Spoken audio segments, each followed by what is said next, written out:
Hi friends, welcome to my front yard harvest. No. So part of my front yard is supporting local farmers and the environment near us. So Adeline and I went fruit picking over the weekend, which was a 15-minute drive from where we live.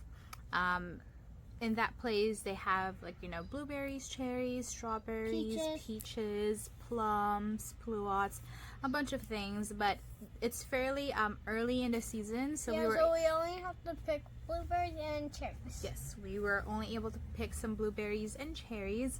So there's a lot of sweet ones.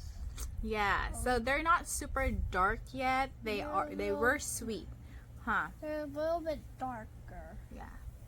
In this video, I'm going to show you how I make the brandied cherries with sweet red wine, which is a recipe from Canning for a New Generation, I believe it's called.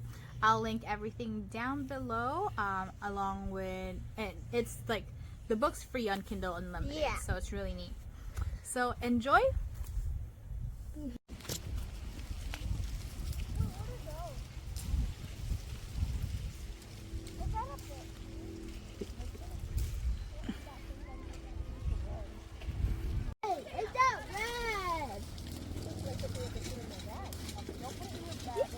Good. Maybe over here it's good.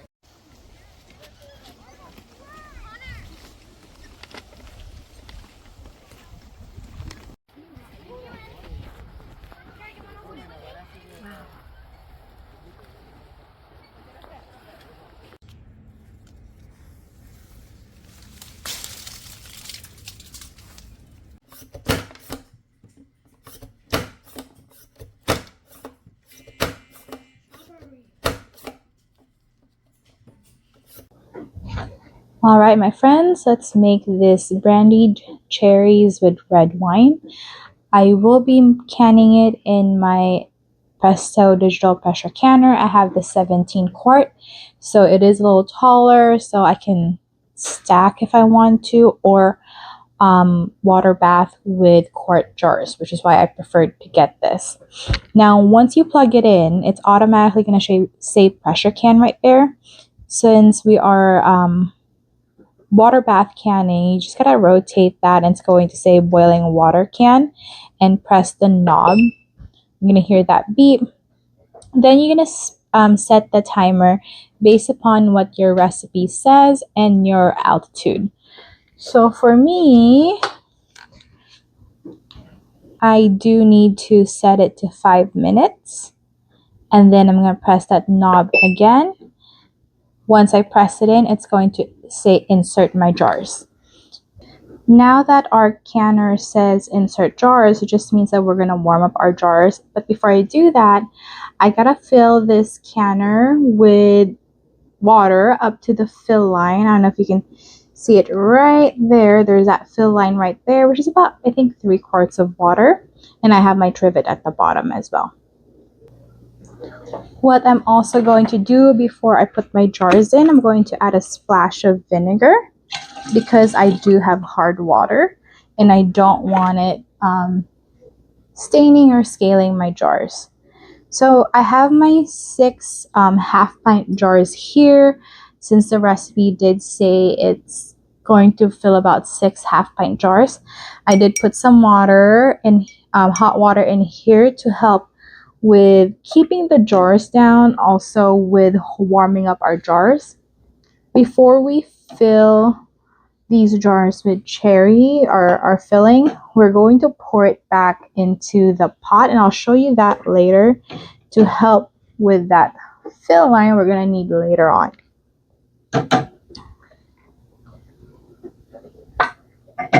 Okay, I have all of my jars in there, and then I'm going to close it.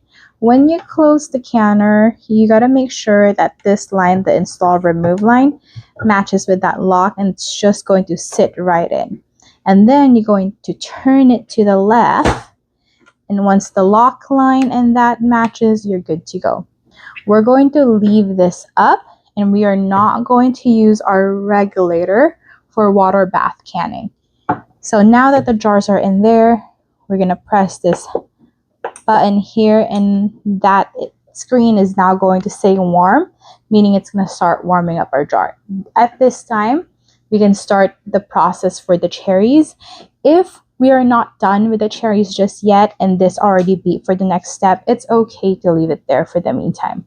So let's go ahead and get started with getting our cherries ready. Alrighty, here we go. So the recipe I'm using is from, what is it? Canning for a New Generation.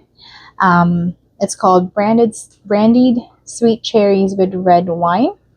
And I have the ingredients here. We're going to need 2 cups of brandy. We're going to need a cup of red wine, a cup of sugar, a zest of 1 orange that we're going to just peel it in strips, and 3 pounds of sweet cherries pitted. I have my Dutch oven here, which is pretty hefty. So when I, stir this around, it's not going to move. I'm going to turn on my stove about medium high or medium heat. And I'm going to pour the brandy in there. And then we're going to need 1 cup of red wine. I tend to like Zinfandel since it's pretty fruity.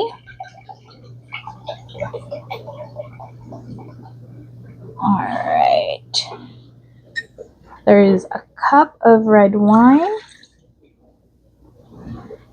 Next, we are going to need that cup of sugar.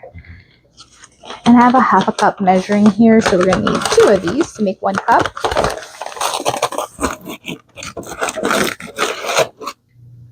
That's half a cup and 1 cup. Now we are going to add our orange zest.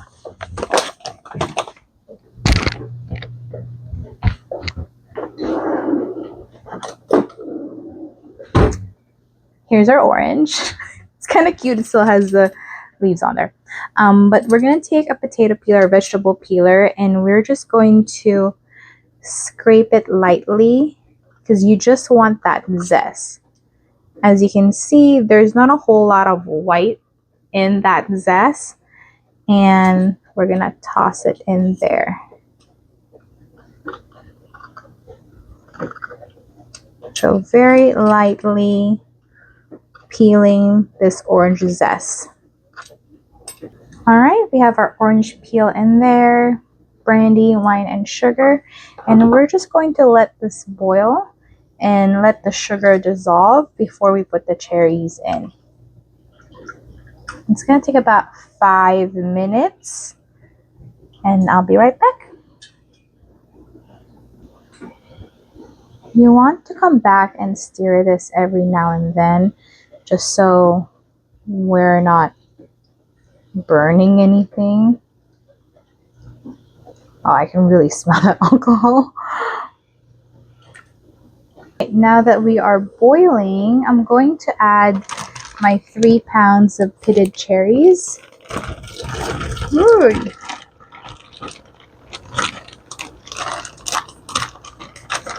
And we're just going to mix this very gently in here.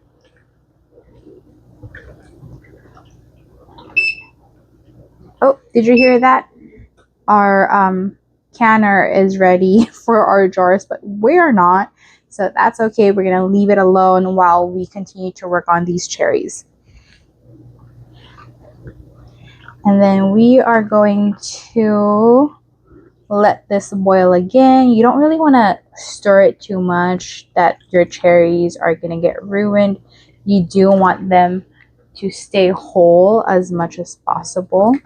They just look prettier that way. All right, while that is warming up, I'm going to do a few things. First, I have my lids in water that I am going to warm up. Not boil, just warm. Like on my stove, there's a melt function, and I'm gonna keep it there. The other thing is I'm gonna get my electric kettle ready. This one right here, I'm gonna fill it with water, boil it. I'm just gonna have this ready just in case I need more water when I'm ready to start the canning process. Okay, now that our mixture is boiling, we are going to turn down the heat so that it's simmering, not boiling. And then we're going to let it simmer for about 5 minutes, turning it occasionally very gently so that we don't mush our cherries until the cherries are tender, not soggy, tender. And this is really good when there's still a little bit of like a bite and shape to the cherries when you're eating it. So again, we're just going to turn this gently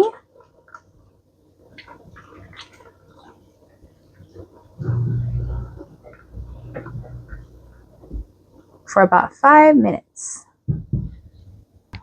While I'm waiting for the cherries to simmer, I'm going to get my tools ready for canning.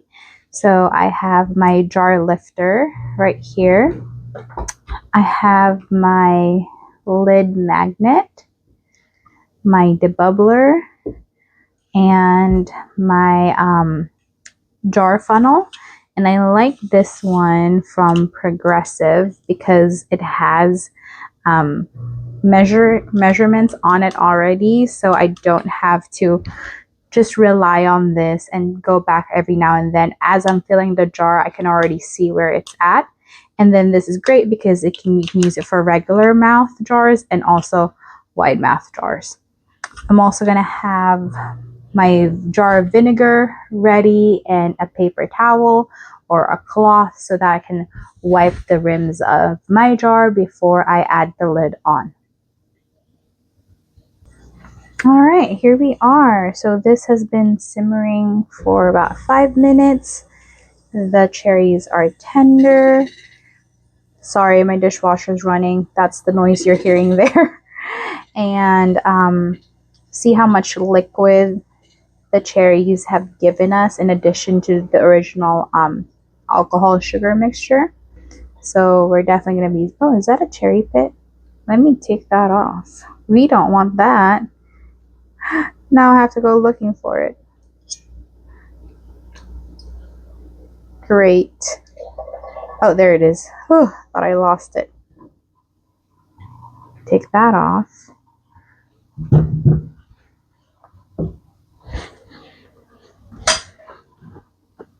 Now that the cherry pit is gone, we're going to turn off our stove and we are ready to pour this into our jars.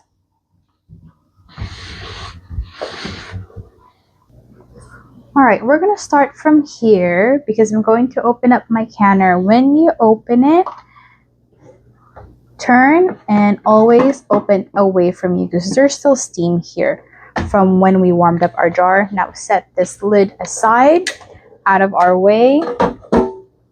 Then with our jar lifter, we're going to take one jar right here, nice and warm, sterilize. Then we're going to pour that water back into the pot.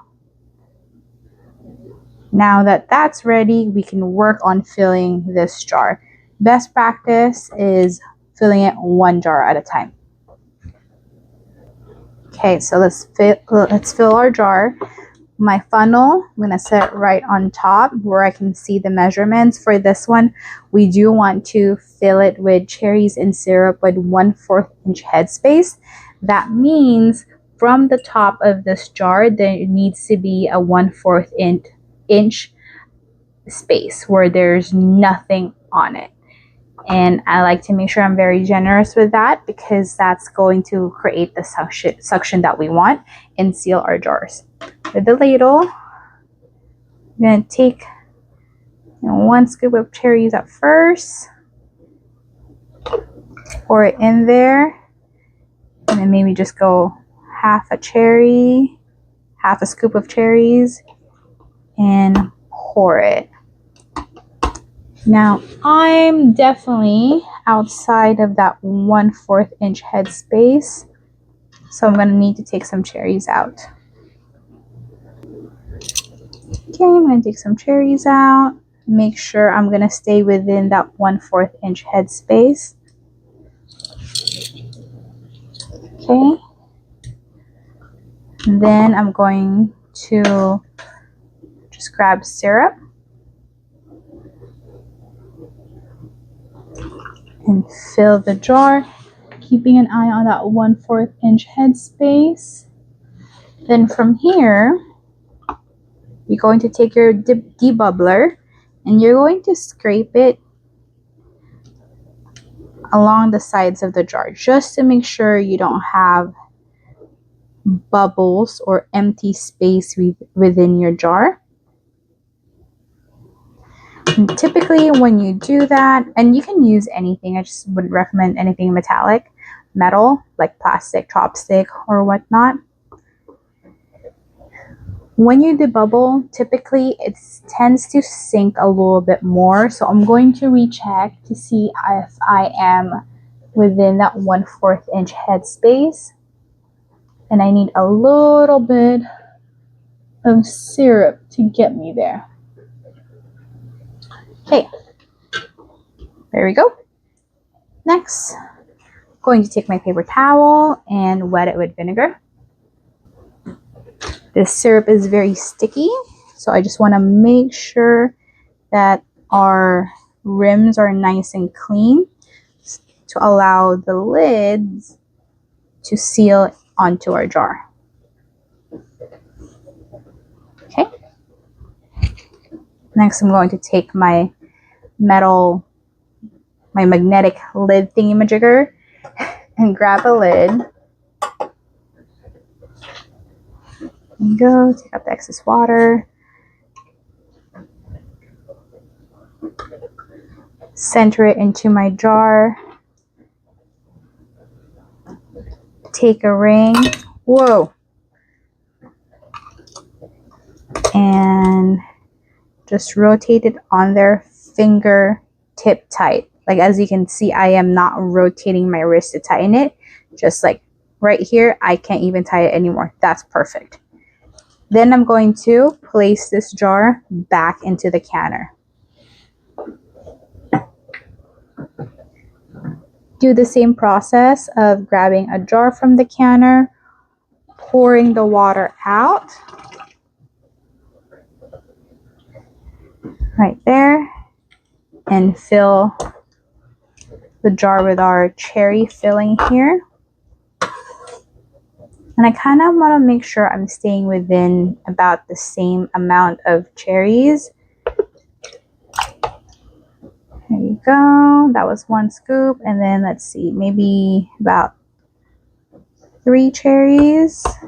Okay. And then my syrup.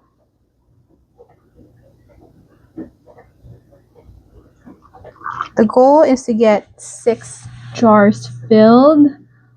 But if that doesn't happen, that's okay. You can always just put it in the fridge for short-term storage and eat it. All right, this definitely has way too much. So I'm going to need to decrease the amount of cherries I have here. It seems like 1 scoop of cherries is fine. Like 1 heaping scoop of cherries. Okay. I'm going to bubble that again, just so it looks nice in the jar. Let that sink in. Recheck my headspace, 1/4 inch, perfect. I've got my vinegar towel here. Wipe it to remove the sticky residue from the syrup in case it got on it. Next, we're going to take our magnetic lid tool, tap out as much water as possible, center that lid on our jar. There we go. Grab a ring, screw that on. Oops. Fingertip tight. Okay.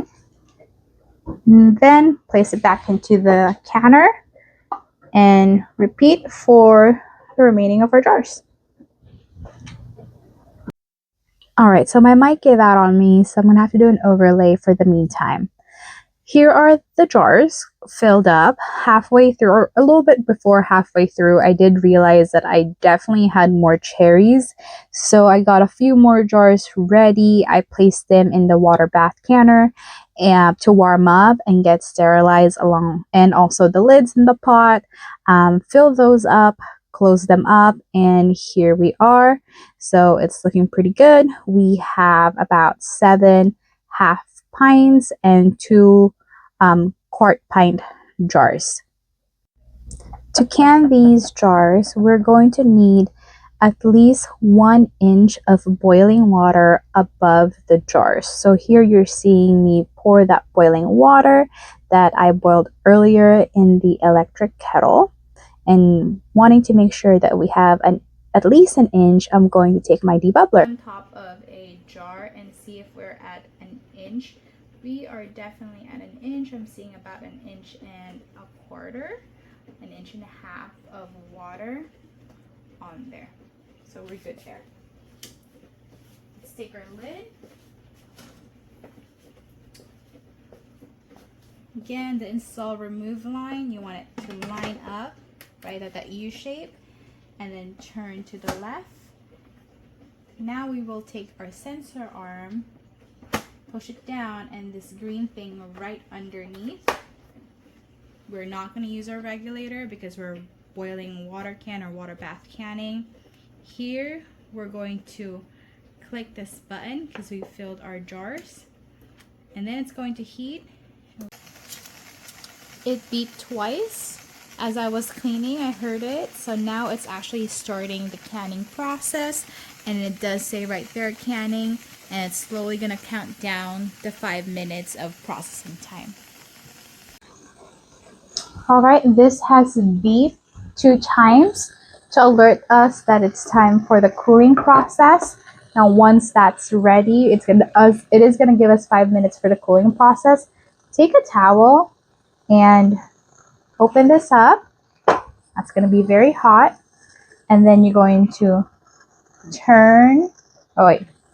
lift this, then turn, again, away from you. And just let it be for 5 minutes. Now that it's done, just X that out. Hold it for 3 seconds, then it's going to head back to its default setting, which is pressure can. I'm going to take my jar lifter. My water is a little pink, and that's normal because when we are creating that vacuum inside the jar, it pushes the liquid out, which is why it's really important to have the proper headspace when you are filling your jar. So avoid the siphoning that happened here with me. As long as the water is more than halfway up and within our jar, we're okay. We're safe in the canning. When you're taking your jars out, make sure you have a towel on your counter so you can place your jars there, and this is where it's going to sit for at least 12 hours. I already heard some popping. That's a sign of our jar sealing. You're going to see it boiling like that. That's totally normal. And like I said, let it sit there for at least 12 hours. Alright, so we're going to give these Brandied Cherries to Adeline's teachers because it's Teacher Appreciation Week and also Mother's Day, so we want to give them a little treat for being really great teachers. And Adeline's learned so much over the course of the year. Sight words. Her sight words, that's right. So we want to show our appreciation. Yep. If you like this video, enjoyed watching, we'd appreciate a like, subscribe, comment, and help fit us our channel. My channel. Yes. Well, thank you so much and have a wonderful day. See you next time.